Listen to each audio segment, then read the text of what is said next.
মোবাৰক আলী, মই বুলিগটীয়া বাসিন্দা। মোৰ এজন ছোৱালী আছে, হঠাৎ মূৰ ঘূৰাই পৰি গৈছিল। তেতিয়া আমি চিকিৎসা কৰিছোঁ। বিটা থেলেচিমিয়া বেমাৰ হৈছে।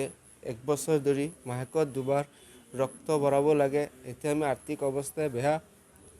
এতিয়া আমি স্বাস্থ্য আৰু মুখ্যমন্ত্ৰীক অনুৰোধ জনাইছোঁ যে আমাৰ ছোৱালীজনক চাব, উন্নত চিকিৎসা কৰিবৰ কাৰণে। এক মাহত আপোনাৰ কিমান টকা খৰচ যায়? 30,000 যায়। দুবাৰ 1 মাহত 2বাৰো বঢ়াওঁ, 3বাৰো ৰক্ত বঢ়াব লাগে। ছোৱালীজনী স্কুলত গৈছিল নে? ছোৱালীজনী স্কুলত যায়। এতিয়া যাব নোৱাৰে, মূৰ ঘূৰাই থাকে যে। কিমান দিনৰ পৰা বেমাৰ হৈছে? কিমান দিনৰ পৰা হৈছে?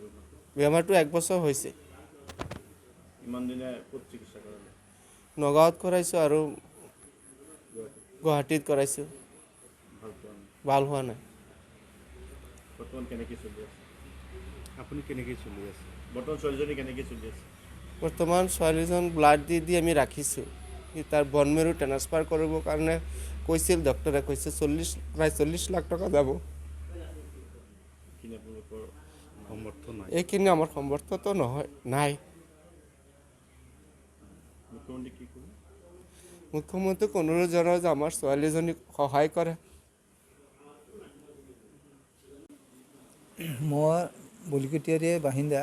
মোৰ ঘৰৰ ওচৰৰ একদম নিয়াৰেষ্টৰ মোবাৰক আলী, তেখেত মানে হোটেলত কাম কৰা, হোটেল চলোৱা মানুহ। তাৰ এজনী সৰু বাচ্ছাৰ পৰা খুব ধুনীয়া ছোৱালী আছিল। ফটককৈ মানে 1 বছৰ ধৰি তাৰ কিবা বেমাৰত ভুগি আছে, যি বেমাৰ মানে মাৰাত্মক ডাঙৰ বেমাৰ। শুনিছে এনে মাহেকত বোলে 2বাৰ 3বাৰো ব্লাড ভৰিব লাগে, য'ত নেকি 20,000 30,000 টকা যায়। বৰ্তমানে তেনেধৰণে চিকিৎসা কৰোঁতে জৰুলাত পৰি গৈছে। আৰ্থিক অৱস্থা ইমান ভাল নহয়।